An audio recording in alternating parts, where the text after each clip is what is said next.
Yo, what is going on, you guys? It's your boy King Sanders here. We are back with another day of sports betting. This is going to be for Friday, Payday, March 17th slate of NBA action. Super excited to dive into it. We actually have a pretty decent slate of basketball on as of today, including the second day of March Madness. Speaking of, if you guys are interested in college basketball picks and you guys do want a little bit of extra something to go ahead and throw some money on, I did also put out a college best bets video. I did end up going 3-0 on my plays yesterday. So if you guys do want my plays as of today, make sure you guys do go ahead and check that out. It should have been posted probably a couple hours before this. I will also link it at the end of the video as of today as well. So you guys can go ahead and catch it on that way as well. But without any further ado, I did just want to go ahead and say that we are still currently on the road to 12,000 subscribers. So if you guys are new, make sure that you guys do go ahead and like, comment, subscribe. Turn on that notification bell so you guys know whenever I post. Next, I did just want to go ahead and give a quick shout out here to all of our members here on the channel. Thank you guys so much for everything that you guys do, and thank you guys so much for giving such a small channel such a big chance, as I always say. It truly does mean the absolute world to me, so much more than you guys will ever know. So without any further ado, let's go ahead and dive into a quick recap as of yesterday.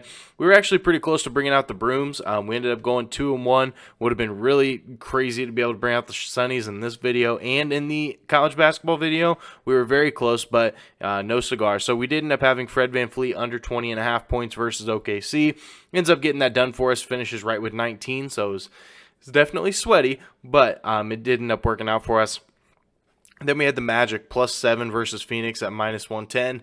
They almost won this game. They literally lost by 3. It was very, very close game, and I honestly thought there at the end, I thought that the Magic actually had a chance to win it outright. That would have been some pretty insane value, but they ended up covering for us pretty easily. Then we also had Mikal Bridges over 25.5 points versus Sacramento at -120 as our one and lone loss of the day. Mikal Bridges, he only shot the ball 17 times. He shot the ball 7 for 17 to be exact.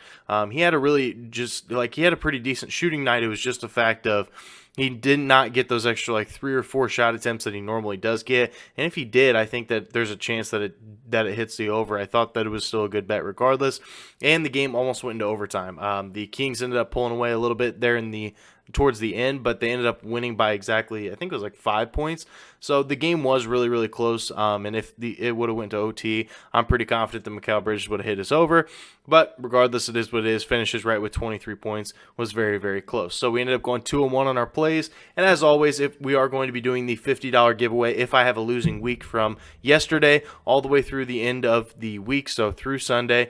As of right now, we are completely even. So we are 3-3. We ended up going 1-2 on Wednesday, and then we ended up going 2-1 as of Thursday. So we are technically 3-3 as of right now. So it's pretty much a new week. It's pretty much a new week. So we just have to have at least 2 profitable days, enough to be able to outweigh the bad over the next 3 days, and we won't be giving away $50. But without any further ado, let's go ahead and dive into today's plays. So for our first official play of the day, we're going to be taking Anthony Davis over 27.5 points here versus Dallas at -105 odds. Now, I know, Anthony Davis, if you guys took him a couple nights ago, he hurt you guys. He didn't even score double digits. It was literally the only time I think I've ever seen Anthony Davis not score in double digits. But regardless, outside of that game, Anthony Davis is a really good basketball player. He has gone over in 6 out of his last 8 games, and he does have a very advantageous matchup here versus the Dallas Mavericks, who do allow the 11th most points per game to opposing centers in the last 15 games. We all know that the Dallas Mavericks, since they have traded for Kyrie, I've said this 1,010,000 times, their defense is just not the same. Their defense is not nearly as good as it once was. And last game versus Dallas, Anthony Davis ended up dropping 30. I think that we see a similar situation. Still no LeBron James, of course. And I think that he has a very good shot to be able to drop 30, honestly. Also, Dallas does allow 4 more points per game on the road this year than they do at home. Definitely a good spot to target there as well. And Dallas is 25th in defensive efficiency.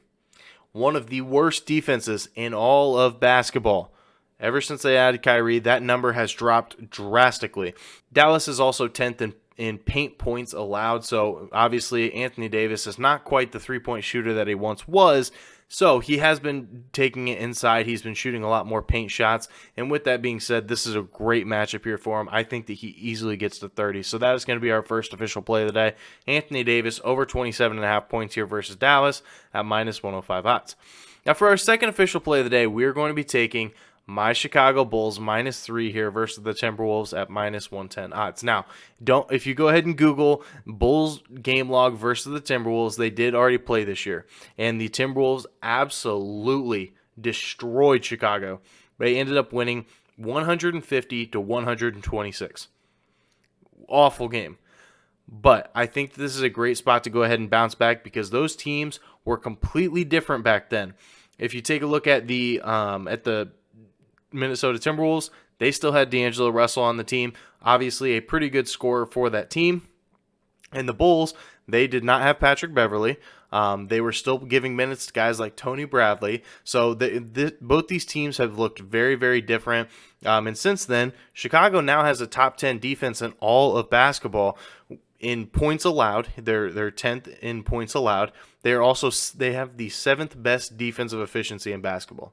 So the Bulls, surprisingly, as crazy as it sounds, as much as we targeted to go against them earlier in the season, they are a top 10 defense in all of basketball right now, and I think that they turn things around. I think that they get their revenge here.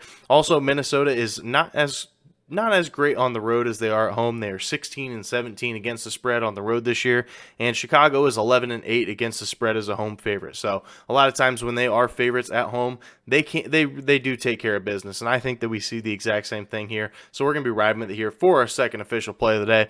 Bulls -3 here versus the Timberwolves at -110 odds.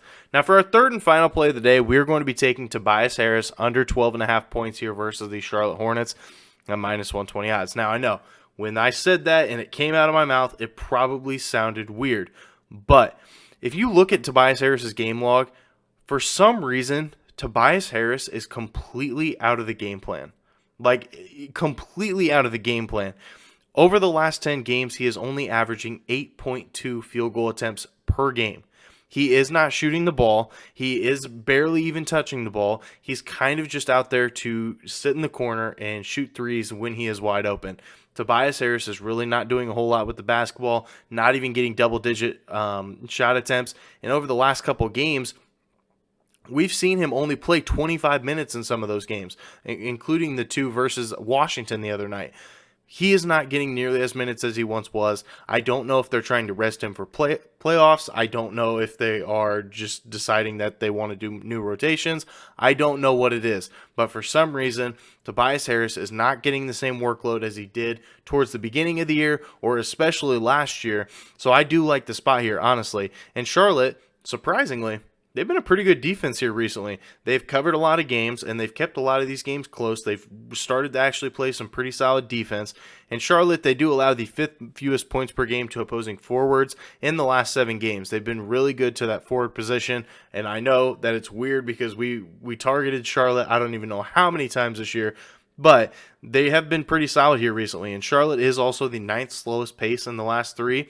Another weird stat because with LaMelo Ball, they were one of the fastest paced teams in all of basketball. So in the last 3, they have really slowed things down as well, which is going to hurt a guy like Tobias Harris. I think that this is going to be a Joel Embiid game. Joel Embiid's line is set to 34.5, which is absurd. I do think he hits the over. Call me crazy, but I do think he ends up hitting the over. But I just think that he is going to be pretty much the only one shooting out there tonight. I do not think it's going to be Tobias Harris. Tobias Harris is going to be the 4th option. I just think that regardless, with a 10-point spread and Embiid's line being 34.5, I think he crushes this line. And then not only does he crush this line, I think they blow out the Hornets. And I think that Tobias Harris sits a lot of this game. So I really do like it here for our third and final play of the day. Tobias Harris under 12.5 points here versus Charlotte at -120 odds. So that is going to do it for today's video. If you guys did enjoy, make sure you guys do like, comment, subscribe, turn on that notification bell so you guys know whenever I post. Like I said, we are still currently on the road to 12,000 subscribers. So if you guys are new, make sure that you guys are subbed. But that's going to do it for me. This is King Center signing out. Peace.